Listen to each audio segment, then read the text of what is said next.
तो सो नहीं दाता को, मोसो ना भिखारी दीन, तो सोना दयाल, दुखी मोसो ना अलाई है।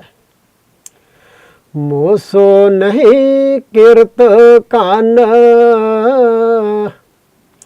तो सो उपकारी नाहे। मोसो नाया नाथ, नाथ तो सो ना बताइए। अवगुणी न मोसो को, गुणवान तो सो नहीं। जप तप व्रत मुँह में एक नहीं पाई है। कब आयो है शरण, गए ताए कह चरण। गुरु तारण तरण, निज हाथ दे बचाइए। वाहिगुरु जी का खालसा, वाहिगुरु जी की फतेह। परम सन्मानयोग गुरु खालसा साध संगत जीओ, मन बिरतियां एकागर करो, सुरत नूं बाहर जाण तो रोको। गुरु नानक साहब जी महाराज दे जीवन वृंतांत दे संबंध विच लड़ीवार समीखिया ते कथा आप रोजाना सरवण करदे हो। गुर इतिहास दे मूल स्रोतां दे विचों सब तो वधिया मूल स्रोत है श्री गुरु नानक प्रकाश ग्रंथ। इस ग्रंथ विच केवल गुरु नानक साहब जी महाराज दे जीवन दे बारे विच साह विस्तार दस्या गया, दर्शाया गया है। इस तो पहला आप जी ने 7वें अध्याय की कथा सरवण की सी। अज जिहड़ी कथा प्रारंभ होवेगी, उसकी समीख्या प्रारंभ होवेगी, वो है अध्याय नंबर 8। कथा दर्शा रहे ने श्रीमान भाई बाला संधू जी। ਸਰੋਤਾ ਜਨ सुन रहे ने खडूर साहब विखे दे दरबार विखे गुरु अंगद साहब जी की हजूरी विच वहीरां बन के आउंदियां ने ते निकटवर्ती सिखां दे समेत बाबा बुढ़ा साहब जी, भाई जीवा जी, नाई धिंगा जी, गुरु अमरदास जी भी उदों सेवक रूप विच गुरु महाराज की हजूरी विच रहिंदे ने। भाई पारो जुलका डल्ला निवासी, इस तरह के जिहड़े गुरु अंगद साहब जी के सब तो निकटवर्ती सिख मन्ने जाते सन उस वक्त ते ਉਹ ਵੀ ਨਾਲ ਬੈਠਦੇ ਨੇ। ਗੁਰੂ ਅੰਗਦ ਦੇਵ ਜੀ ਮਹਾਰਾਜ ਦੀ ਆਗਿਆ ਦੇ ਨਾਲ ਸ਼੍ਰੀਮਾਨ ਭਾਈ ਬਾਲਾ ਸੰਧੂ ਜੀ ਇਹ ਕਥਾ ਸੁਣਾਉਂਦੇ ਨੇ। ਜੋ ਕਥਾ ਸਰੋਤੇ ਸੁਣਦੇ ਨੇ ਉਸ ਨੂੰ ਲਿਖਣਹਾਰ ਨੇ ਭਾਈ ਪੈੜਾ ਜੀ। ਇਹ ਮੋਖਾ ਜਾਤੀ ਦੇ ਖੱਤਰੀ ਸਿੱਖ ਸਨ। ਸਤਿਗੁਰੂ ਗੁਰੂ ਅੰਗਦ ਸਾਹਿਬ ਜੀ ਦੇ ਨਿਕਟਵਰਤੀ ਸਿੱਖਾਂ ਵਿੱਚੋਂ ਇਹ ਵੀ ਇੱਕ ਸਨ। ਇਹਨਾਂ ਨੂੰ ਗੁਰੂ ਮਹਾਰਾਜ ਨੇ ਆਗਿਆ ਕੀਤੀ ਸੀ ਕਿ ਗੁਰੂ ਨਾਨਕ ਸਾਹਿਬ ਜੀ ਮਹਾਰਾਜ ਸਵਾਮੀ ਦਾ ਅਗੁਰ ਇਤਿਹਾਸ ਜਿਹੜਾ ਹੈ ਉਹ ਤੁਸੀਂ ਲਿਖਦੇ ਜਾਓ। ਇਹੀ ਲਿਖਤ ਬਾਅਦ ਵਿੱਚ जन्म साखी भाई बाले वाली जन्म साखी बनी सी। उस ही भाई बाले वाली जन्म साखी के आधार पर श्रीमान कवि चूड़ामन भाई साहब भाई संतोख सिंह जी ने इस ग्रंथावली नूं कावे दे विच रचना कीता। छंदाबंदी दे विच चौपई छंद ते होर भी 20 कु प्रकार दे होर कई तरह के छंद दर्ज कीते ने। ते इस छंदाबंदी दा ग्रंथ जिहड़ा है इसका नाम है श्री गुरु नानक प्रकाश। ते खालसा गुरु पंथ वल्लों इस ग्रंथ की कथा गुरुद्वारियां दे विच करन लई प्रमाणित है। गुरु पंथ का नियम है कि इस दी कथा गुरुद्वारियां दे विच लड़ीवार होया करे। ते इस कथा नूं मैं आप जी दे हजूर समीख्या सहित गुरबाणी की कसवट्टी ते परख परख के सरवण कराउण दा यतन कर रहे हैं। मन बिरतियां एकागर करो, गुरु नानक साहब जी महाराज नूं हिरदे विच वसावो, मूर्तिमान करो, सावधानी दे नाल बैठो। तो लो हुण अगे 8वां अध्याय आरंभ हुंदा जिहड़ा उस विच कथा आरंभ हुंदी है। दोहरा कह बाला श्री गुर जी सुनो कथा इतिहास, जैस भांत हर खेल ही कटत जो कल मलदास। कलमल कहिए पापां नूं, दास कहिए सेवकां नूं। श्रीमान भाई बाला संधू जी ਗੁਰੂ ਅੰਗਦ ਸਾਹਿਬ ਜੀ ਨੂੰ ਕਹਿ ਰਹੇ ਨੇ, ਇਹ ਗਰੀਬ ਨਵਾਜ, ਹੁਣ ਮੈਂ ਆਪ ਜੀ ਨੂੰ ਅੱਗੇ ਕਥਾ ਸੁਣਾਉਣਾ ਜਿਹੜੇ ਢੰਗ ਦੇ ਨਾਲ ਬਾਲ ਗੁਰੂ ਨਾਨਕ ਸਾਹਿਬ ਜੀ ਮਹਾਰਾਜ ਨੇ ਬਾਲਪਣ ਦੇ ਵਿੱਚ ਕੌਤਕ ਕੀਤੇ, ਲੀਲਾ ਕੀਤੀਆਂ, ਉਹ ਕਥਾ ਪਹਿਲਾਂ ਵੀ ਸੁਣਾਈ ਜਾ ਰਹੇ ਨੇ, ਉਹ ਲੜੀਵਾਰ ਸੁਣਾ ਰਹੇ ਨੇ। ਅੱਗੇ ਸੁਣੋ ਸਵਈਆ। ਬਾਲਕ ਸੋ ਮਿਲ ਖੇਲਤ ਖੇਲਨ, ਲਾਲ ਬਲੋਕਤ ਤਾਤ ਦੁਲਾਰਾ। ਬੱਚਿਆਂ ਵਿੱਚ ਮਿਲ ਕੇ ਬਾਲ ਗੁਰੂ ਨਾਨਕ ਸਾਹਿਬ ਜੀ ਖੇਡਾਂ ਖੇਡਦੇ ਸਨ, ਬਾਲ ਲੀਲਾ ਕਰਿਆ ਕਰਦੇ ਸਨ, ਅਗੰਮੀ ਕੌਤਕ ਵੀ ਪ੍ਰਕਾਸ਼ਿਤ ਹੋ ਰਹੇ ਸਨ। ਆਪਣੇ ਲਾਡਲੇ ਲਾਲ ਬਾਲ ਗੁਰੂ ਨਾਨਕ ਸਾਹਿਬ ਜੀ ਨੂੰ ਵੇਖ ਵੇਖ ਕਰਕੇ ਪਿਤਾ ਮਹਿਤਾ ਕਾਲੂ ਜੀ ਬੜੇ ਪ੍ਰਸੰਨ ਨੇ। ਉਹਨਾਂ ਦਾ ਹਿਰਦਾ ਖੁਸ਼ੀ ਨਾਲ ਭਰ ਜਾਂਦਾ ਜਦੋਂ ਭੋਲੀ ਜਿਹੀ ਸੂਰਤ ਵਾਲੇ, ਸੁੰਦਰ ਮੁਖੜੇ ਵਾਲੇ ਬਾਲ ਗੁਰੂ ਨਾਨਕ ਸਾਹਿਬ ਜੀ ਕਮਲ ਨੈਣ ਨੂੰ ਪਿਤਾ ਮਹਿਤਾ ਕਾਲੂ ਚੰਦ ਜੀ ਜਦੋਂ ਦੇਖਦੇ ਨੇ। ਸੁੰਦਰ ਭੂਖਣ ਚੀਰ ਸਰੀਰ ਤਰੇ, ਤਲਵੰਡੀ ਕੀ ਬੀਥੀ ਬਿਹਾਰਾ। ਬਾਲਪਨ ਵਿੱਚ ਬਾਲ ਗੁਰੂ ਨਾਨਕ ਸਾਹਿਬ ਜੀ ਮਹਾਰਾਜ ਬੜੇ ਸੁੰਦਰ ਵਸਤਰ ਪਹਿਨਿਆ ਕਰਦੇ ਸਨ, ਮਾਤਾ ਜੀ ਪਹਿਰਾਇਆ ਕਰਦੇ ਸਨ। ਮਾਤਾ ਤ੍ਰਿਪਤਾ ਜੀ ਬਾਲ ਗੁਰੂ ਨਾਨਕ ਸਾਹਿਬ ਜੀ ਨੂੰ ਜਿੱਥੇ ਸੁੰਦਰ ਵਸਤਰ ਪਹਿਨਾਇਆ ਕਰਦੇ ਸਨ, ਉੱਥੇ ਬੜੇ ਬੜੇ ਸੁੰਦਰ ਗਹਿਣੇ ਵੀ ਪਹਿਨਾਇਆ ਕਰਦੇ ਸਨ। ਸਤਿਗੁਰੂ ਜੀ ਦੌੜਦੇ ਭੱਜਦੇ, ਉਹ ਬਚਪਨਾ ਹੈ ਹਾਲੇ ਜਦੋਂ ਬਾਲ ਸਾਥੀਆਂ ਦੇ ਨਾਲ ਤਲਵੰਡੀ ਨਗਰ ਦੀਆਂ ਗਲੀਆਂ ਵਿੱਚ ਖੇਡਾਂ ਖੇਡ ਰਹੇ ਨੇ, ਬਾਲਪਨਾ ਬੀਤ ਰਿਹਾ ਹੈ। ਦੌਰ ਚੱਲੈ ਕਬ ਬੈਸ ਰਹਿ, ਕਬ ਹੂੰ ਮਧਰੇ ਮੁਖ ਬੈਨ ਉਚਾਰੈ। ਬਾਲ ਗੁਰੂ ਨਾਨਕ ਸਾਹਿਬ ਜੀ ਮਹਾਰਾਜ ਕਦੇ ਦੌੜਦੇ ਭੱਜਦਿਆਂ ਖੇਡਾਂ ਖੇਡਦੇ ਨੇ, ਕਦੇ ਬੈਠ ਕੇ ਬਾਲ ਸਾਥੀਆਂ ਨਾਲ ਵਚਨ ਵਿਚਾਰ ਵੀ ਕਰਦੇ ਨੇ, ਬੈਠਣ ਵਾਲੀਆਂ ਵੀ ਖੇਡਾਂ ਖੇਡਦੇ ਨੇ। ਕਬ ਹੂੰ ਮਧਰੇ ਮੁਖ ਬੈਨ ਉਚਾਰੈ, ਮਿੱਠੇ ਮਿੱਠੇ ਕਦੇ ਬਚਨ ਬੋਲਦੇ ਨੇ, ਬੱਚੇ ਸੁਣਦੇ ਨੇ। ਭੋਜਨ ਮਾਤ ਤੇ ਲੇਕਰ ਖਾਤ, ਖੁਆਵਤ ਹੇਰਤ ਹੋ ਬਲਹਾਰਾ। ਮਾਤਾ ਜੀ ਤੋਂ ਭੋਜਨ ਲੈ ਕੇ ਖਾਂਦੇ ਨੇ। ਜਦੋਂ ਮਾਤਾ ਜੀ ਮਿੱਠੇ ਪਿਆਰੇ ਸੋਹਣੇ ਸੋਹਣੇ ਭੋਜਨ ਬਣਾ ਕੇ ਮਠਿਆਈਆਂ ਵਾਲੇ ਬਾਲ ਗੁਰੂ ਨਾਨਕ ਸਾਹਿਬ ਜੀ ਮਹਾਰਾਜ ਨੂੰ ਛਕਾਉਂਦੇ ਨੇ, ਨਾਲੇ ਸੱਚੇ ਪਾਤਸ਼ਾਹ ਦੇ ਸੁੰਦਰ ਮੁਖੜੀ ਭੋਲੀ ਸੂਰਤ ਤੋਂ ਬਲਹਾਰ ਬਲਹਾਰ ਜਾਂਦੇ ਨੇ। ਇੱਕ ਬਾਸਰ ਕਾਲੂ ਵਿਚਾਰ ਕੀਓ, ਪੜ੍ਹਨੇ ਬਿਨ ਨਾਨਕ ਬੈਸ ਬਿਹਾਏ। ਮਹਿਤਾ ਪਿਤਾ ਕਾਲੂ ਚੰਦ ਜੀ ਨੇ ਇੱਕ ਦਿਨ ਬਾਲ ਗੁਰੂ ਨਾਨਕ ਸਾਹਿਬ ਜੀ ਨੂੰ ਵਿਹੜੇ ਵਿੱਚ ਖੇਡਦਿਆਂ ਵੇਖ ਕਰਕੇ ਫੇਰ ਵਿਚਾਰ ਕੀਤੀ। ਪਿਤਾ ਨੇ ਆਪਣੇ ਸੁਭਾਅ ਦੇ ਅਨੁਸਾਰ, ਕਿਉਂ ਕਰਕੇ ਮਾਂ-ਬਾਪ ਨੂੰ ਸਦਾ ਬੱਚਿਆਂ ਦਾ ਫਿਕਰ ਰਹਿੰਦਾ ਹੈ ਕਿ ਹੁਣ ਵਿਹਲਾ ਏ, ਇਸ ਵੇਲੇ ਪੜ੍ਹਨਯੋਗ ਉਮਰ ਹੈ, ਉਮਰ ਬੀਤ ਗਈ ਤੇ ਫੇਰ ਮੁੜ ਕੇ ਨਹੀਂ ਪੜ੍ਹਿਆ ਜਾਂਦਾ। ਬਾਲ ਗੁਰੂ ਨਾਨਕ ਸਾਹਿਬ ਜੀ ਨੂੰ ਵਿਹੜੇ ਵਿੱਚ ਖੇਡਦਿਆਂ ਵੇਖ ਕਰਕੇ ਸੋਚਣ ਲੱਗੇ ਪਿਤਾ ਮਹਿਤਾ ਕਾਲੂ ਚੰਦ ਜੀ, ਕੌਣ ਸੀ ਕਾਰ ਕਰੈ ਗੁਜ਼ਰਾਨ, ਕਹਾਂ ਕਰਕੇ ਧਨ ਲੈ ਕਮਾਏ। ਵੱਡਾ ਹੋਏਗਾ ਜੇ ਪੜ੍ਹੇ ਲਿਖੇਗਾ ਨਹੀਂ, ਗੋਪਾਲ ਪਾਂਦੇ ਨੇ ਤੇ ਪੜ੍ਹਾਉਣਾ ਛੱਡ ਦਿੱਤਾ ਹੈ, ਵੱਡਾ ਹੋ ਕੇ ਗੁਜ਼ਰਾਨ ਕਿੱਦਾਂ ਕਰੇਗਾ। ਕਿਉਂ ਕਰਕੇ ਮਹਿਤਾ ਸਾਹਿਬ ਸੋਚ ਰਹੇ ਨੇ ਕਿ ਸਾਡੇ ਘਰ ਦਾ ਤੇ ਗੁਜ਼ਾਰਾ ਜਿਹੜਾ ਉਹ ਪੜ੍ਹਾਈ ਲਿਖਾਈ ਦੇ ਨਾਲ ਹੀ ਚੱਲਣਾ, ਕਿਉਂ ਕਰਕੇ ਪਟਵਾਰ ਦਾ ਕਿੱਤਾ ਮੁੱਖ ਹੈ। ਤੇ ਗੁਰੂ ਨਾਨਕ ਸਾਹਿਬ ਜੀ ਜੇ ਪੜ੍ਹਨ ਲਿਖਣ ਨਾ ਜਾਣਗੇ ਤੇ ਉਹ ਪਟਵਾਰੀ ਕਿੱਦਾਂ ਬਣਨਗੇ। ਇਹ ਫਿਕਰ ਹੈ ਇੱਕ ਪਿਤਾ ਦਾ। ਇਸ ਤਰ੍ਹਾਂ ਸੋਚ ਰਹੇ ਨੇ ਪਿਤਾ ਜੀ ਫਿਕਰਮੰਦ ਹੋ ਕਰਕੇ। ਬਾਲ ਗੁਰੂ ਨਾਨਕ ਸਾਹਿਬ ਜੀ ਵਿਹਲੇ ਰਹਿੰਦੇ ਨੇ, ਉਮਰ ਬੀਤਦੀ ਜਾਂਦੀ ਹੈ, ਪੜ੍ਹਨਯੋਗ ਉਮਰ ਲੰਘਦੀ ਜਾਂਦੀ ਹੈ। ਨਿਜ ਕਾਰ ਕੀ ਰੀਤ ਬਿਨਾ ਨਾ ਬਣੇ ਕ੍ਰਿਤ, ਜੇ ਕਰ ਹੈ ਜਗ ਨਿੰਦ ਅਲਾਏ। ਜੇ ਵਿਦਿਆ ਨਹੀਂ ਪ੍ਰਾਪਤ ਕਰੇਗਾ, ਪਹਿਲੀ ਗੱਲ ਤੇ ਬਿਨਾ ਕਿਰਤ ਕੀਤਿਆਂ ਰੋਜੀ ਰੋਟੀ ਨਹੀਂ ਤੁਰਦੀ। ਤੇ ਜਿਹੜਾ ਬੰਦਾ ਵਿਹਲੜ ਜਿਹਾ ਰਹਿ ਜਾਏ, ਕੁਝ ਕਰੇ ਗੁਜ਼ਰੇ ਨਾ, ਉਸ ਬੱਚੇ ਦੇ ਪ੍ਰਤੀ, ਉਸ ਮਨੁੱਖ ਦੇ ਵੀ ਪ੍ਰਤੀ ਆਮ ਸਮਾਜ ਜਿਹੜਾ ਉਹ ਬੜੀ ਨਿੰਦਾ ਕਰਦਾ ਹੈ। ਤੇ ਵਿਦਿਆ ਤੋਂ ਬਿਨਾਂ ਚੰਗੀ ਵਧੀਆ ਰੋਜੀ ਰੋਟੀ ਵਾਲੀ ਕਿਰਤ ਜਿਹੜੀ ਹੈ ਉਹ ਵਧੀਆ ਪ੍ਰਾਪਤ ਨਹੀਂ ਹੋ ਸਕਦੀ। ਇਹ ਫਿਕਰ ਹੈ ਮਹਿਤਾ ਕਾਲੂ ਚੰਦ ਜੀ ਦਾ ਆਪਣਾ। ਅਬ ਮੋਕੋ ਜੋਗ ਪੜ੍ਹਾਵਣ ਹੈ, ਵੱਡ ਹੋਏ ਜਬੈ ਨਾ ਪੜ੍ਹਿਓ ਤਬ ਜਾਏ। ਮਹਿਤਾ ਸਾਹਿਬ ਜੀ ਸੋਚ ਰਹੇ ਨੇ ਕਿ ਮੇਰੇ ਵਾਸਤੇ ਯੋਗ ਹੁਣ ਇਹ ਹੀ ਹੈ, ਕਿਉਂਕਿ ਪਿਤਾ ਨਾਤੇ ਤਾਂ ਇਹੀ ਫਿਕਰ ਬਣਦਾ, ਮਾਂ ਬਾਪ ਇਹੀ ਫਿਕਰ ਕਰਦੇ ਨੇ ਕਿ ਸਾਡੇ ਵਾਸਤੇ ਇਹ ਯੋਗ ਹੈ ਕਿ ਅਸੀਂ ਬਾਲ ਗੁਰੂ ਨਾਨਕ ਸਾਹਿਬ ਜੀ ਦੇ ਉੱਪਰ ਦਬਾਅ ਪਾ ਕੇ ਵੀ ਉਹਨਾਂ ਨੂੰ ਪੜ੍ਹਨ ਵਾਸਤੇ ਆਖੀਏ। ਇਸ ਤਰ੍ਹਾਂ ਦੀ ਵਿਚਾਰ ਕੇ ਸੋਚ ਕੇ ਕਿ ਲੈ ਸੁਤ ਨਾਨਕ ਸੰਗ ਚੱਲਿਓ, ਜੈ ਪਾਰਸੀ ਬਾਲ ਪੜ੍ਹੈ ਮਿਲ ਬ੍ਰੰਦਾ। ਮਹਿਤਾ ਸਾਹਿਬ ਜੀ ਨੇ ਸੋਚਿਆ ਵੈਸੇ ਬਾਲ ਗੁਰੂ ਨਾਨਕ ਸਾਹਿਬ ਜੀ ਮਹਾਰਾਜ ਜੋ ਕੁਛ ਉਸ ਸਮੇਂ ਦੇ ਅਨੁਸਾਰ ਗੁਰਮੁਖੀ ਵਿਦਿਆ ਦੁਆਰਾ ਪਾਂਧੇ ਗੋਪਾਲ ਤੋਂ ਸਿੱਖਣਾ ਚਾਹੁੰਦੇ ਸਨ, ਉਹ ਸਿੱਖ ਚੁੱਕੇ ਹੋਏ ਸਨ।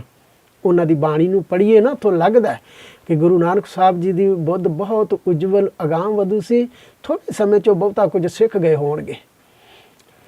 ਹੁਣ ਸੋਚਦੇ ਨੇ ਕਿਉਂਕਿ ਉਸ ਜ਼ਮਾਨੇ ਦੇ ਵਿੱਚ ਸਭ ਤੋਂ ਮਹਿੰਗੀ ਪੜ੍ਹਾਈ ਜਿਹੜੀ ਮੰਨੀ ਜਾਂਦੀ ਸੀ, ਕਿਉਂਕਿ ਵਿਦੇਸ਼ੀ ਰਾਜ ਸੀ, ਮੁਗਲਾਂ ਦਾ ਰਾਜ ਸੀ, ਲੋਧੀਆਂ ਦਾ ਰਾਜ ਪਹਿਲਾਂ ਰਿਹਾ ਸੀ। ਗੁਰੂ ਨਾਨਕ ਸਾਹਿਬ ਜੀ ਜਦੋਂ ਹਯਾਤੀ ਵਿੱਚ ਆਏ ਨੇ, ਦੁਨੀਆ ਵਿੱਚ ਇੱਕ ਪ੍ਰਕਾਸ਼ਮਾਨ ਹੋਏ ਨੇ, ਉਹਨਾਂ ਦਿਨਾਂ ਵਿੱਚ ਕੇਂਦਰੀ ਵਿਦਿਆ ਸੀ ਨਾ, ਸਰਕਾਰੀ ਵਿਦਿਆ, ਉਹ ਸੀ ਫਾਰਸੀ। ਉਰਦੂ ਵੀ ਇਹਨਾਂ ਮੁਗਲਾਂ ਦੀ ਵਜ੍ਹਾ ਕਰਕੇ ਹੀ ਨਵੀਂ ਭਾਸ਼ਾ ਬਣੀ ਸੀ। ਉਰਦੂ, ਸੰਸਕ੍ਰਿਤੀ, ਪੰਜਾਬੀ, ਗੁਰਮੁਖੀ ਆਦਿ ਕਈ ਭਾਸ਼ਾਵਾਂ ਦੇ ਮੇਲ ਵਿੱਚੋਂ ਨਿਕਲੀ ਹੋਈ ਇੱਕ ਸਾਂਝੀ ਬੋਲੀ ਹੈ ਅਤੇ ਬੜੀ ਪਿਆਰੀ ਜ਼ੁਬਾਨ ਬਣ ਗਈ ਸੀ। ਅਤੇ ਇਹ ਅੱਜ ਕੱਲ੍ਹ ਪਾਕਿਸਤਾਨ 'ਚ ਵਰਤੀ ਜਾਂਦੀ ਹੈ। ਹਿੰਦੁਸਤਾਨ ਵਿੱਚ ਜਿਹੜੀ ਕੇਂਦਰੀ ਭਾਸ਼ਾ ਹੈ ਨਾ, ਰਾਸ਼ਟਰੀ ਭਾਸ਼ਾ, ਉਹ ਹਿੰਦੀ ਹੈ। ਅਤੇ ਜਿੰਨੀਆਂ ਮਰਜ਼ੀ ਅਸੀਂ ਭਾਸ਼ਾਵਾਂ ਪੜ੍ਹੀਏ, ਕਿੰਨੇ ਮਰਜ਼ੀ ਵਿਦਿਆਵੰਤ ਬਣ ਜਾਈਏ, ਮਗਰ ਆਪਣੀ ਮਦਰ ਬੋਲੀ ਨੂੰ, ਆਪਣੀ ਜਿਹੜੀ ਮਾਤਰ ਭਾਸ਼ਾ ਹੈ, ਉਸ ਨੂੰ ਕਦੇ ਨਹੀਂ ਭੁੱਲਣਾ ਚਾਹੀਦਾ। ਉਹ ਗੁਰਮੁਖੀ ਹੈ, ਜਿਹਨੂੰ ਪੰਜਾਬੀ ਆਖਿਆ ਜਾਂਦਾ ਹੈ। ਗੁਰੂ ਸਾਹਿਬਾਂ ਨੇ ਇਸ ਨੂੰ ਮਾਣ ਦਿੱਤਾ ਹੋਇਆ ਪੂਰਾ। ਗੁਰੂ ਸਾਹਿਬਾਂ ਦੇ ਨਾਮ 'ਤੇ ਗੁਰਮੁਖੀ ਸਦਵਾਉਂਦੀ ਹੈ। ਅਤੇ ਕਦੇ ਵੀ ਪਿਆਰਿਓ, ਜਿਹੜੇ ਗੁਰੂ ਸਾਹਿਬਾਂ 'ਤੇ ਪੂਰਾ ਵਿਸ਼ਵਾਸ ਰੱਖਦੇ ਹੋ, ਤੁਸੀਂ, ਮੇਰੀਆਂ ਅਰਦਾਸਾਂ ਨੇ ਕਿ ਤੁਸੀਂ ਬਹੁਤ ਵਿਦਵਾਨ ਹੋਵੋ, ਅਨੇਕਾਂ ਪ੍ਰਕਾਰ ਦੀ ਬੋਲੀ ਸਿੱਖੋ, ਇੰਗਲਿਸ਼ ਸਿੱਖੋ, ਉਰਦੂ ਸਿੱਖੋ, ਫਾਰਸੀ ਸਿੱਖੋ, ਜਿਹੜੇ ਵੀ ਦੇਸ਼ ਵਿੱਚ ਰਹੋ ਉਸੇ ਦੀ ਭਾਸ਼ਾ ਸਿੱਖ ਲਓ, ਮਗਰ ਆਪਣੀ ਮਾਤਰ ਭਾਸ਼ਾ ਨੂੰ ਕਦੇ ਨਾ ਭੁੱਲੋ। ਜਿਹੜੇ ਲੋਕ ਆਪਣੀ ਮਦਰ ਲੈਂਗੁਏਜ ਨੂੰ ਭੁੱਲ ਜਾਂਦੇ ਨੇ, ਆਪਣੀ ਮਾਤਰ ਭਾਸ਼ਾ ਨੂੰ ਭੁੱਲ ਜਾਂਦੇ ਨੇ, ਉਹਨਾਂ ਦੇ ਦੇਸ਼ ਗੁਲਾਮ ਹੋ ਜਾਇਆ ਕਰਦੇ ਨੇ। ਇਸ ਕਰਕੇ ਬਹੁਤ ਕੌਮਾਂ ਬਦਕਿਸਮਤ ਹੁੰਦੀਆਂ ਨੇ ਜਿਹੜੀ ਆਪਣੀ ਬੋਲੀ ਭੁੱਲ ਜਾਂਦੀਆਂ ਨੇ। ਗੁਰੂ ਨਾਨਕ ਸਾਹਿਬ ਜੀ ਨੇ ਆਪਣੇ ਵਕਤ 'ਤੇ ਵੀ ਆਵਾਜ਼ ਬੜੀ ਬੁਲੰਦ ਕੀਤੀ ਸੀ, ਘਰ ਘਰ ਮੀਆਂ ਸਭਨਾ ਜੀਆਂ ਬੋਲੀ ਅਵਰ ਤੁਮਾਰੀ। ਸਤਿਗੁਰੂ ਜੀ ਕਹਿੰਦੇ ਸੀ ਜੋ ਮਰਜ਼ੀ ਸਿੱਖੋ, ਆਪਣੀ ਬੋਲੀ ਨਾ ਭੁੱਲੋ, ਆਪਣੀ ਬੋਲੀ ਨੂੰ ਸਦਾ ਨਾਲ ਰੱਖੋ, ਉਹਨੂੰ ਮਹਾਨਤਾ ਦੇਵੋ, ਉਹਨੂੰ ਪਹਿਲ ਦੇਵੋ। ਇੱਥੇ ਇਹੀ ਬਚਨ ਕੀਤਾ ਜਾ ਰਿਹਾ ਹੈ ਕਿ ਮਹਿਤਾ ਕਾਲੂ ਚੰਦ ਜੀ ਕਹਿਣ ਲੱਗੇ ਮਾਤਰ ਭਾਸ਼ਾ ਹੈ, ਉਹਦੇ ਵਿੱਚ ਗੋਪਾਲ ਪੰਧ ਦੇ ਪਾਸੋਂ ਜੋ ਸਿੱਖਣਾ ਸੀ ਉਹ ਸਿੱਖਿਆ ਜਾ ਚੁੱਕਾ ਹੈ। ਮਗਰ ਫਾਰਸੀ ਉਦੋਂ ਦੀ ਕੇਂਦਰੀ ਭਾਸ਼ਾ ਸੀ, ਰਾਸ਼ਟਰੀ ਭਾਸ਼ਾ ਸੀ। ਸਰਕਾਰੀ ਕੰਮ ਕਾਜ ਉਹ ਬਹੁਤੇ ਫਾਰਸੀ ਵਿੱਚ ਹੁੰਦੇ ਸਨ। ਇਸ ਕਰਕੇ ਫਾਰਸੀ ਪੜ੍ਹੇ ਲਿਖੇ ਲੋਕਾਂ ਦੀ ਬੜੀ ਇੱਜ਼ਤ ਸੀ। ਅਤੇ ਮਹਿਤਾ ਕਾਲੂ ਚੰਦ ਜੀ ਇਹ ਚਾਹੁੰਦੇ ਨੇ ਕਿ ਮੇਰਾ ਬੱਚਾ ਜਿਹੜਾ ਉਹ ਫਾਰਸੀ ਵੀ ਪੜ੍ਹ ਜਾਏ ਕਿਸੇ ਢੰਗ ਦੇ ਨਾਲ। ਅਤੇ ਜਿੱਥੇ ਫਾਰਸੀ ਦੀ ਪਾਠਸ਼ਾਲਾ ਸੀ ਨਾ, ਉਦੋਂ ਨਿਕਟ ਬਣੀ ਹੋਈ ਤਲਵੰਡੀ ਦੇ ਨੇੜੇ ਤੇੜੇ, ਉੱਥੇ ਇੱਕ ਉਹਨਾਂ ਦਿਨਾਂ ਵਿੱਚ ਮੌਲਵੀ ਜਿਹੜਾ ਉੱਥੇ ਦਾ ਸੀ, ਉਹ ਪੜ੍ਹਾਉਣ ਵਾਲਾ, ਉਹਦਾ ਨਾਂ ਸੀ ਕੁਤਬਦੀਨ। ਮੌਲਵੀ ਕੁਤਬਦੀਨ ਦੇ ਬਾਰੇ ਵਿੱਚ ਸਾਰੇ ਇਲਾਕੇ ਵਿੱਚ ਬੜਾ ਪ੍ਰਸਿੱਧ ਸੀ ਕਿ ਬੜਾ ਵਿਦਵਾਨ ਹੈ, ਫਾਰਸੀ ਬਹੁਤ ਵਧੀਆ ਢੰਗ ਨਾਲ ਪੜ੍ਹਾਉਂਦਾ ਹੈ। ਮਹਿਤਾ ਕਾਲੂ ਜੀ ਨੇ ਬਾਲ ਗੁਰੂ ਨਾਨਕ ਸਾਹਿਬ ਜੀ ਨੂੰ ਆਪਣੇ ਨਾਲ ਲਿਆ। ਮਕਤਬ ਕਹਿੰਦੇ ਨੇ ਫਾਰਸੀ ਦੀ ਪਾਠਸ਼ਾਲਾ ਨੂੰ। ਮਕਤਬ ਵਿੱਚ ਬਾਲ ਗੁਰੂ ਨਾਨਕ ਸਾਹਿਬ ਜੀ ਨੂੰ ਦਾਖਲ ਕਰਵਾ ਦਿੱਤਾ ਗਿਆ। ਮਹਿਤਾ ਕਾਲੂ ਚੰਦ ਜੀ ਨੇ ਮੌਲਵੀ ਕੁਤਬਦੀਨ ਨੂੰ ਬੜੇ ਆਰਤਮੰਦ ਹੋ ਕੇ ਆਖਿਆ, ਜ਼ਰੂਰਤਮੰਦ ਬਣ ਕੇ ਆਖਿਆ, ਕਹੇ ਹੇਤ ਸੋ ਬਚ ਆਰਤ ਮੰਦਾ, ਮੈਂ ਸੁਤ ਹੇਤ ਸੋ ਦੇਹੋ ਪੜ੍ਹਾਏ। ਮੌਲਵੀ ਜੀ, ਮੈਂ ਲੋੜਵੰਦ ਹਾਂ ਵਿਦਿਆ ਦਾ, ਮੇਰੇ ਬੱਚੇ ਨੂੰ ਤੁਸੀਂ ਫਾਰਸੀ ਪੜ੍ਹਾ ਦਿਓ, ਇਹ ਚੰਗਾ ਹੁਸ਼ਿਆਰ ਬਾਲਕ ਹੈ। ਪੜ੍ਹੈ ਇਹ ਤੂਰਨ ਹੈ ਮਤ ਮੰਦਾ, ਰੋਜ਼ ਭਲੋ ਮੁਝ ਦੇਹੋ ਬਤਾਏ। ਸਮਾਂ ਦੱਸ ਦਿਓ ਜਦੋਂ ਮੈਂ ਆਪਣੇ ਬਾਲ ਗੁਰੂ ਨਾਨਕ ਸਾਹਿਬ ਜੀ ਨੂੰ ਇੱਥੇ ਛੱਡ ਜਾਇਆ ਕਰਾਂ ਅਤੇ ਆਣ ਕੇ ਲੈ ਵੀ ਜਾਇਆ ਕਰਾਂਗਾ। ਇਹ ਬੜਾ ਹੁਸ਼ਿਆਰ ਬੱਚਾ ਹੈ, ਇਹ ਸਾਰੇ ਪਿੰਡ ਇਲਾਕੇ ਦੇ ਵਿੱਚ ਪਤਾ ਹੈ, ਇਹਦੀ ਸੁਰਤ ਬਹੁਤ ਉੱਚੀ ਹੈ, ਦਿਮਾਗ ਬਹੁਤ ਰੋਸ਼ਨ ਹੈ ਅਤੇ ਬਹੁਤ ਛੇਤੀ ਪੜ੍ਹ ਜਾਏਗਾ। ਤੁਸੀਂ ਇਸ ਨੂੰ ਫਾਰਸੀ ਪੜ੍ਹਾ ਦਿਓ ਅਤੇ ਰੋਜ਼ ਦਾ ਸਮਾਂ ਦੱਸ ਦਿਓ ਜਦੋਂ ਮੈਂ ਤੁਹਾਡੇ ਕੋਲ ਆਣ ਕੇ ਇਹਨੂੰ ਛੱਡ ਜਾਇਆ ਕਰਾਂਗਾ। ਕਵਿਤ ਬੈਨ ਜੋ ਮੌਲਾਨੇ ਭਨੇ, ਸੁਬਹ ਦਿਵਸ ਭਲੋ, ਮਕਤਬ ਮਾਹੀ ਫਰਜ਼ੰਦ ਕੋ ਬਿਠਾਈ ਹੈ। ਮਹਿਤਾ ਸਾਹਿਬ ਜੀ, ਤੁਸੀਂ ਅੱਜ ਆ ਗਏ ਹੋ, ਬਹੁਤ ਅੱਛਾ ਹੈ, ਮਗਰ ਮੇਰਾ ਵਿਸ਼ਵਾਸ ਹੈ ਕਿ ਕੱਲ੍ਹ ਨੂੰ ਬੜਾ ਵਧੀਆ ਸ਼ੁਭ ਦਿਨ ਹੈ। ਤੁਸੀਂ ਕੱਲ੍ਹ ਨੂੰ ਆਪਣੇ ਬਾਲ ਨੂੰ ਨਾਲ ਲੈ ਕੇ ਆ ਜਾਇਓ, ਮੈਂ ਦਾਖਲ ਕਰ ਲਵਾਂਗਾ। ਹੇਤ ਸੋ ਪੜ੍ਹਾਊਂ ਨਾ ਖਿਲਾਫ ਤੁਝ ਗਾਊਂ, ਹੇਤ ਸੋ ਪੜ੍ਹਾਊਂ ਨਾ ਖਿਲਾਫ ਤੁਝ ਸੰਗ ਗਾਊਂ, ਹੇਰੋ ਹੋਸ਼ ਵੰਦ ਅਬ ਧਾਮ ਨਿਜ ਜਾਈਏ। ਮੌਲਵੀ ਕੁਤਬਦੀਨ ਨੇ ਆਖਿਆ, ਮੈਂ ਤੁਹਾਡੇ ਬਾਲਕ ਨੂੰ ਦੇਖ ਲਿਆ, ਬੜਾ ਹੋਸ਼ਵੰਦ ਹੈ, ਜਾਣੀ ਕਿ ਬੜਾ ਹੁਸ਼ਿਆਰ ਜਾਪਦਾ, ਅਕਲਮੰਦ ਜਾਪਦਾ, ਅਤੇ ਮੈਂ ਝੂਠ ਨਹੀਂ ਕਹਿੰਦਾ, ਮੈਂ ਦਿਲੋਂ ਇਸ ਨੂੰ ਪੜ੍ਹਾਵਾਂਗਾ ਫਾਰਸੀ। ਅੱਜ ਤੁਸੀਂ ਆਪਣੇ ਘਰ ਚਲੇ ਜਾਓ, ਇਸ ਨੂੰ ਨਾਲ ਲੈ ਕੇ ਕੱਲ੍ਹ ਨੂੰ ਆ ਜਾਇਓ ਜੀ। कालू तब गयो रैन भई खान पान कियो, भोर सो बहोर उठ देखियो सुखदाई। मेहता साहब जी घर आए, वापस आन करके आराम किया। अगले दिन सवेर हुई, भोर सो बहोर उठ देखियो सुखदाई। सुखदाई जानी गुरु सच्चा पातशाह सुखदाते प्रभु जी। अगले दिन सवेरे ही मेहता कालू चंद जी ने बच्चे नूं भी तैयार किया, आप भी तैयार हुए। नानक को संग ले बैन सो दिलासो दे, पढ़ो कर प्रीत नीत कत हूं न ताई है। तैयार करके बाल गुरु नानक साहब जी नूं नाल लिया ते मेहता कालू चंद जी नाले ये गल कहिंदे आए अपने बालक नूं, बेटा प्रीत नाल पढ़ना, स्कूलों भजना नहीं, पाठशाला दे विचों किधरे इधर उधर नहीं जाना। मकतब आए एक कारखक दीनों कालू, कछु को मिठाई बांट पटिया लिखाई है। 1 रुपए का बड़ा मुੱਲ ਹੁੰਦਾ ਸੀ ਉਹਨਾਂ ਜ਼ਮਾਨਿਆਂ ਦੇ ਵਿੱਚ। ਪੈਸੇ ਤਾਂ ਕਿਸੇ ਨੂੰ ਲੱਭਦੇ ਹੀ ਨਹੀਂ ਸਨ। ਲੋਕ ਤੇ ਆਪਣੇ ਅਨਾਜ ਦੇ ਸਹਾਰੇ ਨਾਲ ਹੀ ਸੌਦਾ ਵਪਾਰ ਕਰ ਜਾਂਦੇ ਸਨ। ਅਨਾਜ ਦੇ ਬਦਲੇ ਅਨਾਜ ਲੈ ਲਿਆ ਕਰਨਾ, ਕਣਕ ਦੇ ਕੇ ਗੁੜ ਲੈ ਲਿਆ ਕਰਨਾ, ਗੁੜ ਦੇ ਕੇ ਕੋਈ ਹੋਰ ਜੌਂ ਛੋਲੇ ਦਾਲਾਂ ਆਦਿ ਲੈ ਲਿਆ ਕਰਨੀਆਂ। इस तरह व्यापार बहुता चलता सी। पैसा बहुत घट वेखण विच आउंदा सी। सरकारी खजानिਆਂ ਵਿੱਚ सरकारी मुलाजमां कोल ही पैसा हुंदा सी बहुता। और 1 रुपए का बड़ा खास मुੱਲ ਮੰਨਿਆ ਜਾਂਦਾ। 1 रुपया मेहता साहब जी ने खुशी नाल अपने बाल नूं पढ़ने पाउण दे संबंध विच पहले दिन मौलवी कुतुबुद्दीन नूं दिता। कारख कहंदे, कारख दा अर्थ है 1 रुपया। 1 रुपया मौलवी कुतुबुद्दीन नूं दे के ते कुछ मठियाई मंगाई शगन वजों। मठियाई मंगा के पाठशाला विच पढ़न वाले सारे विद्यार्थियों विच वंडी गई, होरनां नूं भी वंडी गई। पहले दिन ही जदों बाल गुरु नानक साहब जी महाराज पढ़ने बैठे, मठियाई वंड के मौलाना कुतुबुद्दीन ने, मौलवी कुतुबुद्दीन ने बाल गुरु नानक साहब जी तो सिहरफी लिखवा दी। फट्टी लिखवाउणियां आरंभ करदे हैं, मुल्ला ने कलम गै अव्वल अल्फ लिख, बौरो से हरफी सो सब ही पढ़ाई है। मौलवी कुतुबुद्दीन ने पहला लफज लिख दिता बाल गुरु नानक साहब जी नूं। पहले लफज नूं फारसी का पहला लफज आ उहनूं आख्या जांदा अल्फ। अल्फ लिख दिता। फिर सारी सिहरफी अल्फ बे ते जो कुछ हुंदा, मैं तो उर्दू फारसी याद नहीं जे पढ़िया होया, जो गुरमुखी पुस्तकां दे विचों जां मुੱਢਲੇ सोमिਆਂ विचों ज्ञान मिलिया वो मैं आप जी नूं दर्शा रहा हाँ। बाल गुरु नानक साहब जी महाराज नूं अल्फ लिख दिता ते फिर सारी सिहरफी मौलवी कुतुबुद्दीन ने पढ़ा दी। मुल्ला के कहन मैं देर कछु लागा मानो, नानक की रसना मैं देर हूँ न पाई है। मौलवी कुतुबुद्दीन दे कहण विच दस्सण विच ते देर लग सकदी सी, लग जांदी सी, मगर गुरु नानक साहब जी नूं समझण समझाउण दे विच कोई देर नहीं सी लगदी। जो मौलवी पढ़ांदा सी उस वेले उहनूं सुणा दिंदे सन। गुरु नानक साहब जी महाराज दी रसना विच देर नहीं सी लगदी। मानो विद्या दी देवी उन्हां दी रसना दे उपर बैठी हुई है। और इस तरह पढ़दे होया वेख करके बाल गुरु नानक देव जी नूं मौलवी कुतुबुद्दीन भयो विस्माद, ए पढ़ियो कहूँ आद मोत, मोह से सबक पढ़ै जानियो न जाई है।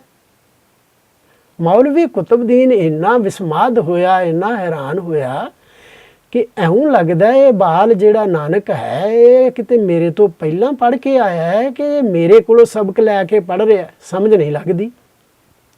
मुश्किल पारसी आसान पढ़ै तत्काल, बालक की बैस बुद्ध वृद्ध हूँ कि देखिए।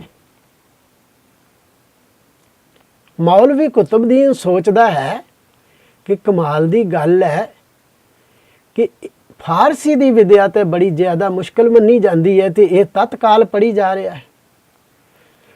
उम्र यदि बच्चों वाली है कि उम्र 7.5 साल की उम्र है तो इस उम्र दे विच इन्नी औखी भाषा सहज ही पढ़ी जा रही है।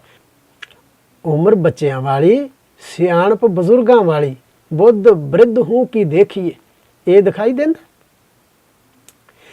जेर ते जबर और मायने किताबन के सिहरफी दे जेड़े ਅਲਫ ਬੇ ਤੇ ਨੇ ਉਹਨਾਂ ਦੇ ਅੱਖਰਾਂ ਵਿੱਚੋਂ ਜ਼ਿਕਰ ਕਰਦੇ ਆਖਿਆ ਜ਼ੇਰ ਤੇ ਜ਼ਬਰ ਇਹ ਅੱਖਰਾਂ ਦੇ ਨਾਂ ਨੇ। ਔਰ ਮਾਇਨੇ ਕਿਤਾਬਨ ਕੇ ਦਫ਼ਤਰ ਲੇਖਾ ਜਮਾ ਖਰਚ ਬਸੇਖੀਏ। ਜਮਾ ਜੋੜ ਕਰਨ ਦੇ, ਹਿਸਾਬ ਕਿਤਾਬ ਦੇ, ਖਰਚਾ ਕੱਢਣ ਦੇ, ਇਸ ਤਰ੍ਹਾਂ ਦੀ ਵਿਦਿਆ ਜਿਹੜੀ ਸਿੱਖੀ ਸਿਖਾਈ ਜਾਂਦੀ ਹੈ। ਗੁਰੂ ਨਾਨਕ ਸਾਹਿਬ ਜੀ ਇਸ ਵਿਸ਼ੇਸ਼ ਵਿਦਿਆ ਨੂੰ ਸਹਿਜੇ ਹੀ ਪੜ੍ਹੀ ਗਏ, ਬਹੁਤ ਛੇਤੀ ਪੜ੍ਹ ਗਏ। ਔਰ ਮੌਲਵੀ ਹੈਰਾਨ ਹੋ ਗਿਆ ਕਿ ਮੇਰੇ ਕੋਲ 10-10 ਸਾਲ ਦੇ ਜਿਹੜੇ ਬੱਚੇ ਪਹਿਲਾਂ ਪੜ੍ਹਦੇ ਨੇ ਉਹਨਾਂ ਨੂੰ ਕੱਖ ਵੀ ਨਹੀਂ ਆਇਆ, ਪਹਿਲਾਂ ਉਹਨਾਂ ਦੀ ਸਮਝ ਵਿੱਚ ਹੀ ਕੁਝ ਨਹੀਂ ਆਇਆ, ਔਰ ਇਹ ਅੱਜ ਆਇਆ ਤੇ ਸਹਿਜੇ ਹੀ ਪੜ੍ਹੀ ਜਾਂਦਾ। ਮੈਨੂੰ ਤਾਂ ਇਉਂ ਲੱਗਦਾ ਹੈ ਕਿ ਜਿਵੇਂ ਇਹ ਬਾਲ ਜਿਹੜਾ ਨਾਨਕ ਹੈ ਇਹ ਪਹਿਲਾਂ ਕਿਸੇ ਅਰਬੀ ਫਾਰਸੀ ਦੇ ਪੜ੍ਹੇ ਹੋਏ ਉਸਤਾਦ ਕੋਲੋਂ ਪੜ੍ਹ ਕੇ ਆਇਆ ਲੱਗਦਾ, ਸਹਿਜੇ ਹੀ ਪੜ੍ਹੀ ਜਾਂਦਾ। 10-10 ਸਾਲ ਕੇ ਵਿਸਾਲ ਬਾਲ ਬੈਸੇ ਜੋ ਪੜ੍ਹੇ ਨਾ ਸਮਾਨ ਇਸ ਕੋਊ ਅਵ ਰੇਖੀਏ। ਮੈਂ ਪਰਖ ਕਰਕੇ ਵੇਖਿਆ, ਪਛਾਣ ਕਰਕੇ ਵੇਖਿਆ, ਪੜਚੋਲ ਕਰਕੇ ਵੇਖਿਆ ਕਿ 10-7 ਸਾਲ ਦੇ ਜਿਹੜੇ ਪਹਿਲਾਂ ਵੱਡੇ ਬੱਚੇ ਬੈਠੇ ਹੋਏ ਨੇ, ਗੁਰੂ ਨਾਨਕ ਸਾਹਿਬ ਜੀ ਤੋਂ ਵੱਡੇ ਬੱਚੇ, 10-10 ਸਾਲ ਉਮਰ ਵੱਡੀ ਉਹਨਾਂ ਦੀ ਗੁਰੂ ਜੀ ਤੋਂ, ਉਹਨਾਂ ਨੂੰ ਕੁਝ ਆਉਂਦਾ ਨਹੀਂ, ਇਹ ਝੱਟ ਸਾਰਾ ਕੁਝ ਸਮਝੀ ਸਮਝਾਈ ਜਾਂਦਾ ਹੈ। ਔਰ ਮੌਲਵੀ ਕੁਤਬਦੀਨ ਨੂੰ ਵੀ ਇਹ ਭਰਮ ਨਾ ਹੋਇਆ ਬਲਕਿ ਯਕੀਨ ਹੋਣ ਲੱਗ ਪਿਆ ਕਿ ਬਾਲ ਨਾਨਕ ਜਿਹੜਾ ਨਾ ਸਧਾਰਨ ਬੱਚਾ ਨਹੀਂ। ਮਨੁੱਖ ਕੋ ਕਾਮ ਲੈ ਔਲੀਆ ਅਵਤਾਰ ਕੋ ਲੱਖ ਸੋ ਅਲੱਖ ਜਾ ਕੇ ਲੇਖ ਹੈ ਅਲੇਖੀਏ। ਇਹ ਕੋਈ ਔਲੀਆ ਹੈ, ਧੁਰੋਂ ਪੈਗੰਬਰੀ ਪੁਰਖ ਲੱਗਦਾ ਹੈ। ਮਨੁੱਖ ਦਾ ਕੰਮ ਨਹੀਂ ਇਸ ਤਰ੍ਹਾਂ ਵਿਦਿਆ ਪੜ੍ਹ ਲੈਣੀ ਇੱਕਦਮ। ਮਾਨੋ ਗੁਰੂ ਨਾਨਕ ਸਾਹਿਬ ਜੀ ਧੁਰੋਂ ਵਰੋਸ ਹੋਏ ਨੇ, ਨਹੀਂ ਤੇ ਆਮ ਮਨੁੱਖਾਂ ਦੀ ਵੀ ਉਮਰ 70 ਸਾਲ ਹੁੰਦੀ ਹੈ। ਗੁਰੂ ਨਾਨਕ ਸਾਹਿਬ ਜੀ 70 ਸਾਲ ਤੋਂ ਵੀ ਕੁਝ ਮਹੀਨੇ ਘੱਟ ਹੀ ਇਸ ਸੰਸਾਰ ਵਿੱਚ ਰਹੇ ਨੇ। ਤੇ ਅੱਜ ਜਿੰਨਾ ਖਾਲਸਾ ਪੰਥ ਹੈ ਉਹਨਾਂ 70 ਸਾਲਾਂ ਦੀ ਉਮਰ ਤੋਂ ਵੀ ਥੋੜ੍ਹੇ ਉਮਰ ਦੁਨੀਆ ਵਿੱਚ ਰਹਿਣ ਕਰਕੇ ਇਕੱਲਾ ਖਾਲਸਾ ਪੰਥ ਹੀ ਨਹੀਂ, ਵਿਸ਼ਵ ਦਾ ਕੋਈ ਵੀ ਮਨੁੱਖ ਜਿਹੜਾ ਸਮਝਦਾ ਹੈ ਕਿ ਗੁਰੂ ਨਾਨਕ ਸਾਹਿਬ ਜੀ ਕੌਣ ਨੇ, ਉਹ ਮੁੜ ਕੇ ਸੀਸ ਝੁਕਾਏ ਤੋਂ ਬਿਨਾਂ ਰਹਿ ਨਹੀਂ ਸਕਦਾ। ਤੇ ਕਹਿਣਾ ਪਏਗਾ ਕਿ ਧੁਰੋਂ ਵਰੋਸ ਹੋਏ ਨੇ, ਰੱਬੀ ਪੈਗੰਬਰੀ ਪੁਰਖ ਨੇ। ਸਿਫਤ ਪ੍ਰਕਾਸ਼ ਪਈ ਕਾਲੂ ਸੁਤ ਬੁੱਧ ਰਾਸ, ਪਾਰਸੀ ਇਲਮ ਜੋ ਕਠਨ ਸਿੱਖਿਓ ਬੇਗ ਹੀ। ਫਾਰਸੀ ਵਿੱਚ ਬੇਗ ਕਹਿੰਦੇ ਨੇ ਬਹੁਤ ਛੇਤੀ ਨਾਲ। ਮੌਲਵੀ ਕੁਤਬਦੀਨ ਨੇ ਕਹਿਣਾ ਸ਼ੁਰੂ ਕਰ ਦਿੱਤਾ ਵੀ ਮਹਿਤਾ ਕਾਲੂ ਚੰਦ ਦਾ ਜਿਹੜਾ ਲੜਕਾ ਹੈ ਨਾ, ਉਹ ਭਾਈ ਧੁਰੋਂ ਹੀ ਪੜ੍ਹਿਆ ਹੋਇਆ, ਮੇਰੇ ਨਾਲੋਂ ਜ਼ਿਆਦਾ ਗਿਆਨੀ ਹੈ। ਜੋ ਕੁਛ ਵੀ ਉਹ ਬੋਲਦਾ ਹੈ ਕਮਾਲ ਦੀ ਵਿਦਿਆ ਉਸ ਦੇ ਵਿੱਚ। ਕਹਿੰਦੇ ਨੇ ਪਾਰੇ ਦੇ ਵਿੱਚ ਸਾਰੇ ਇਹ ਖਬਰ ਫੈਲ ਗਈ ਕਿ ਮਹਿਤਾ ਕਾਲੂ ਚੰਦ ਜੀ ਦਾ ਲੜਕਾ ਜਿਹੜਾ ਨਾ ਉਹ ਤੇ ਕੋਈ ਔਲੀਆ ਅਵਤਾਰ ਹੈ। ਸਿਫਤ ਪ੍ਰਕਾਸ਼ ਪਈ ਕਾਲੂ ਸੁਤ ਬੁੱਧ ਰਾਸ। ਮਹਿਤਾ ਕਾਲੂ ਚੰਦ ਜੀ ਦੇ ਪੁੱਤਰ ਨਾਨਕ ਦੀ ਬੁੱਧੀ ਦੇ ਪ੍ਰਕਾਸ਼ਮਾਨ ਹੋਣ ਦੀ ਖਬਰ ਜਿਹੜੀ ਹੈ ਸਾਰੇ ਫੈਲ ਗਈ। ਪਾਰਸੀ ਇਲਮ ਜੋ ਕਠਨ ਸਿੱਖਿਓ ਬੇਗ ਹੀ, ਝੱਟ ਸਿੱਖ ਗਿਆ। ਜਿਹੜਾ ਫਾਰਸੀ ਦੀ ਵਿਦਿਆ ਬਹੁਤ ਮਹਿੰਗੀ ਹੈ, ਬਹੁਤ ਔਖੀ ਹੈ, ਉਹ ਤੇ ਝੱਟ ਸਿੱਖ ਗਿਆ। ਆਏ ਮੁਖ ਦੇਖੈ ਕਰੈ ਇਲਮ ਪਰੇਖੈ ਨਰ, ਸੁਣ ਸੁਣ ਬੈਨ ਕੋ ਵਿਸਾਲ ਬਿਸਮਹਿੰਗ ਹੀ। ਇਹ ਮੌਲਵੀ ਨੇ ਜਦੋਂ ਇਸ ਤਰ੍ਹਾਂ ਕਹਿ ਦਿੱਤਾ ਨਾ ਤੇ ਗੁਰੂ ਨਾਨਕ ਸਾਹਿਬ ਜੀ ਬਾਰੇ ਤੇ ਇਹ ਗੱਲ ਕਹਿ ਦਿੱਤੀ ਕਿ ਮੈਂ ਇਹਨੂੰ ਕੀ ਪੜ੍ਹਾਉਣਾ, ਇਹਨੇ ਤਾਂ ਸਾਰਾ ਕੁਝ ਪੜ੍ਹਿਆ ਹੈ। ਤੇ ਜਦੋਂ ਪਿੰਡ ਦੇ ਲੋਕਾਂ ਵਿੱਚ ਇਹ ਖਬਰ ਫੈਲ ਗਈ ਨਾ ਵੀ ਗੁਰੂ ਨਾਨਕ ਸਾਹਿਬ ਉਮਰ 7 ਸਾਲ, ਫਾਰਸੀ ਉਹਨੂੰ ਸਾਰੀ ਆਉਂਦੀ ਹੈ। ਕਹਿੰਦੇ ਨੇ ਬੁੱਢੇ ਲੋਕ, ਸਿਆਣੇ ਪਿੰਡ ਦੇ ਲੋਕ ਜਿਹੜੇ ਵਿਸ਼ਵਾਸ ਨਹੀਂ ਸਨ ਨਾ ਕਰਦੇ, ਉਹ ਮਹਿਤਾ ਸਾਹਿਬ ਦੇ ਘਰ ਆ ਕੇ ਕਹਿਣ ਲੱਗ ਪਏ ਅਸੀਂ ਗੁਰੂ ਨਾਨਕ ਸਾਹਿਬ ਨਾਲ ਗੱਲ ਕਰਨੀ ਹੈ, ਅਸੀਂ ਤੁਹਾਡੇ ਪੁੱਤਰ ਦੇ ਨਾਲ 2 ਗੱਲਾਂ ਕਰਨੀਆਂ ਨੇ। ਅਸਾਂ ਸੁਣਿਆ ਉਹਨੂੰ ਫਾਰਸੀ ਆਉਂਦੀ ਹੈ। ਮੌਲਵੀ ਕਹਿੰਦਾ ਉਹਨੂੰ ਫਾਰਸੀ ਆਉਂਦੀ ਹੈ। 7 ਸਾਲ ਦਾ ਬੱਚਾ ਕਿਵੇਂ ਫਾਰਸੀ ਪੜ੍ਹ ਸਕਦਾ? ਕਹਿੰਦੇ ਨੇ ਪਰਖ ਕਰਨ ਲੱਗ ਪਏ ਗੁਰੂ ਨਾਨਕ ਦੇਵ ਜੀ ਦੇ ਨਾਲ ਗੱਲਾਂ ਬਾਤਾਂ ਕਰਕੇ ਨਾ ਪੁੱਛਣ ਲੱਗ ਪਏ, ਟੈਸਟ ਲੈਣ ਲੱਗ ਪਏ ਕਿ ਇਹਨੂੰ ਫਾਰਸੀ ਆਉਂਦੀ ਹੈ ਕਿ ਨਹੀਂ। ਉਹਨਾਂ ਕੋਲੋਂ ਗੱਲਾਂ ਬਾਤਾਂ 'ਚ ਫਾਰਸੀ ਦੀਆਂ ਗੱਲਾਂ ਬਾਤਾਂ ਕਰਕੇ ਸੁਣ ਕੇ ਫਿਰ ਉਹ ਹੈਰਾਨ ਹੋ ਜਾਇਆ ਕਰਨ। ਬਿਸਮੈ ਗਹੀ ਜਾਣੀ ਹੈਰਾਨਗੀ ਪਕੜ ਲਿਆ ਕਰਨ ਕਿ ਹੱਦ ਹੋ ਗਈ ਹੈ। 7 ਸਾਲ ਦਾ ਬੱਚਾ ਫਾਰਸੀ ਤੋਤੇ ਵਾਂਗਰਾਂ ਰਟੀ ਹੋਈ ਹੈ, ਕਿਹੜੇ ਢੰਗ ਨਾਲ ਇਹ ਕਦੋਂ ਸਿੱਖ ਗਿਆ? ਮੌਲਵੀ ਕੁਤਬਦੀਨ ਤਾਂ ਇਹ ਗੱਲ ਕਹਿੰਦਾ ਸੀ ਕਿ ਇਹ ਮੈਂ ਨਹੀਂ ਪੜ੍ਹਾਇਆ, ਮੈਂ ਤਾਂ ਸਮਝਦਾ ਸਾਂ ਕਿ ਮਹਿਤਾ ਕਾਲੂ ਚੰਦ ਨੇ ਕਿਸੇ ਹੋਰ ਉਸਤਾਦ ਕੋਲੋਂ ਪੜ੍ਹਾ ਕੇ ਹੀ ਮੈਨੂੰ ਭੇਜ ਦਿੱਤਾ, ਤੇ ਜੇ ਕੋਈ ਹੋਰ ਉਸਤਾਦ ਇਲਾਕੇ ਵਿੱਚ ਹੈ ਤੇ ਉਹ ਤੇ ਮੈਂ ਹੀ ਹਾਂ, ਕੋਈ ਤੇ ਉਸਤਾਦ ਹੀ ਨਹੀਂ ਇਲਾਕੇ ਦੇ ਵਿੱਚ ਹੋਰ ਹੈਗਾ।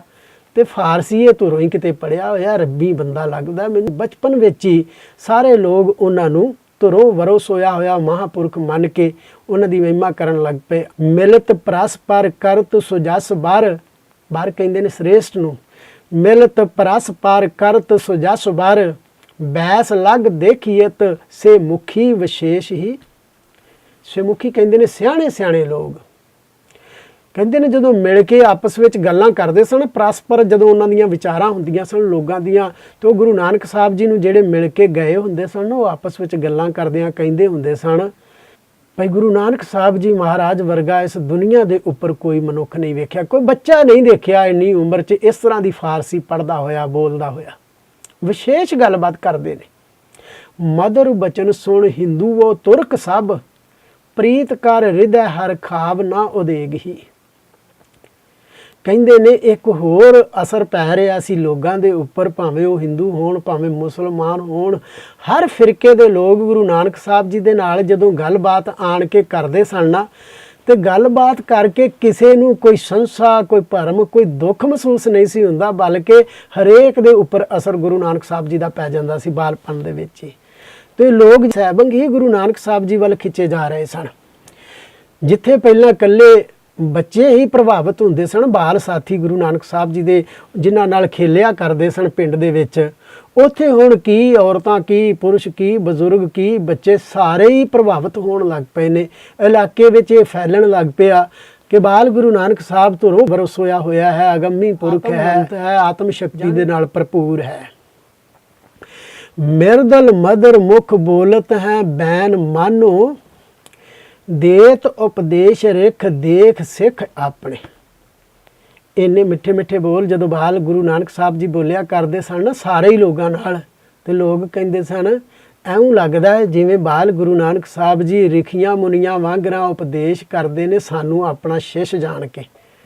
ਔਰ ਛੋਟੀ ਉਮਰ ਪ੍ਰਭਾਵ ਇਹ ਪੈ ਗਿਆ, ਹਰੇਕ ਕੋਈ ਉਹਨਾਂ ਦੇ ਦਰਸ਼ਨ ਕਰਨਾ ਆਪਣੇ ਧੰਨ ਭਾਗ ਸਮਝਣ ਲੱਗ ਪਿਆ।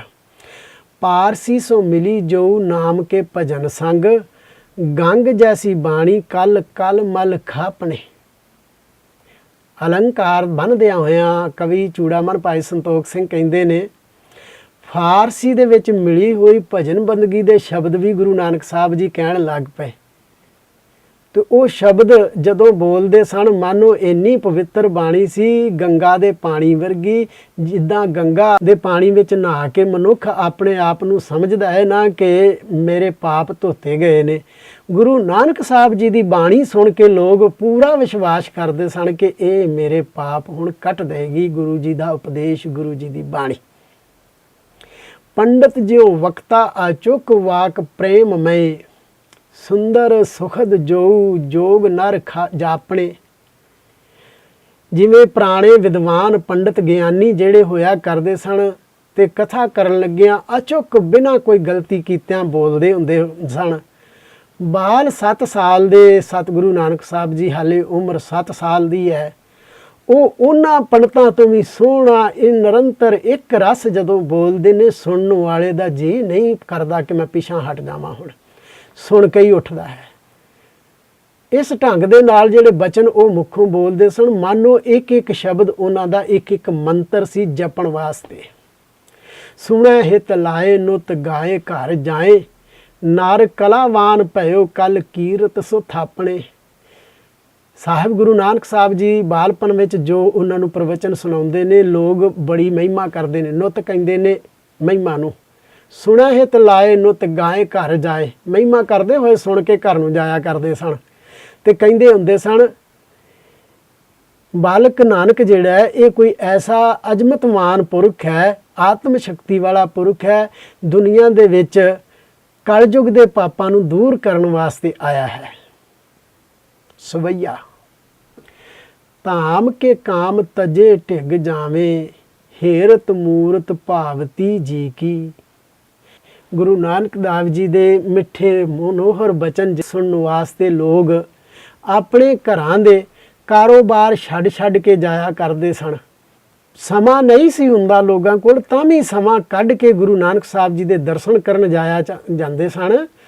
ਤੇ ਆਪੋ ਆਪਣੇ ਦਿਲ ਦੀ ਜਿਹੜੀ ਕੋਈ ਗੱਲ ਹੁੰਦੀ ਸੀ ਨਾ, ਜਿਹਦੇ ਨਾਲ ਸੁੱਖ ਪ੍ਰਾਪਤ ਹੋ ਸਕੇ, ਕਈ ਉਲਝਣਾਂ ਵੀ ਸਤਿਗੁਰੂ ਜੀ ਦੇ ਕੋਲ ਆਪਣੀਆਂ ਦੱਸਿਆ ਕਰਦੇ ਸਨ, ਸੰਦੇਹ ਵੀ ਉਠਾਇਆ ਕਰਦੇ ਸਨ। ਬੂਝ ਹੈ ਬੈਨ ਸੰਦੇਹ ਉਠਾਏ, ਸੁਣਿਆ ਤਤਕਾਲ ਗਿਰਾ ਮੁਖ ਨੀਕੀ। ਜਦੋਂ ਕੋਈ ਸੰਸ਼ੇ ਭਰਪੂਰ ਗੱਲ ਕਰਦਾ ਸੀ, ਸਤਿਗੁਰੂ ਜੀ ਉਸੇ ਵੇਲੇ ਬਚਨ ਕਰਕੇ ਉਹਦੀ ਤਸੱਲੀ ਕਰਾ ਦਿਆ ਕਰਦੇ ਸਨ। ਬਹੁਤ ਸ਼ੁੱਧ ਬਚਨ ਕਿਹਾ ਕਰਦੇ ਸਨ ਬਾਲ ਗੁਰੂ ਨਾਨਕ ਸਾਹਿਬ ਜੀ। ਜਦੋਂ ਕੋਈ ਉਹ ਸੰਦੇਹ ਭਰਪੂਰ ਗੱਲ ਕਰਨ ਵਾਲਾ ਕੋਈ ਸੁਣਦਾ ਸੀ ਤਾਂ ਉਸੇ ਵੇਲੇ ਉਹਨੂੰ ਯਕੀਨ ਆ ਜਾਇਆ ਕਰਦਾ ਸੀ ਤੇ ਕਹਿੰਦਾ ਸੀ, ਹੈ ਅਵਤਾਰ ਲਖਿਓ ਬਹੁ ਲੋਗਨ, ਬ੍ਰਧ ਬਧੀ ਸ਼ਰਧਾ ਸ਼ੁੱਧ ਹੀ ਕੀ। ਜਿਉਂ ਜਿਉਂ ਜਿਹੜੇ ਦਰਸ਼ਨ ਕਰਦੇ ਸਨ ਤੇ ਕਹਿੰਦੇ ਸਨ, ਹੈ ਤਾਂ ਇਹ ਅਵਤਾਰੀ ਮਹਾਂਪੁਰਖ ਧੁਰੋਂ ਵਰੋਂ ਸੋਇਆ ਹੋਇਆ, ਆਮ ਸਧਾਰਨ ਮਨੁੱਖ ਨਹੀਂ, ਸਰੀਰ ਮਨੁੱਖਾਂ ਵਰਗਾ ਹੀ ਹੈ, ਮਗਰ ਹੈ ਅਗੰਮੀ ਮਹਾਂਪੁਰਖ।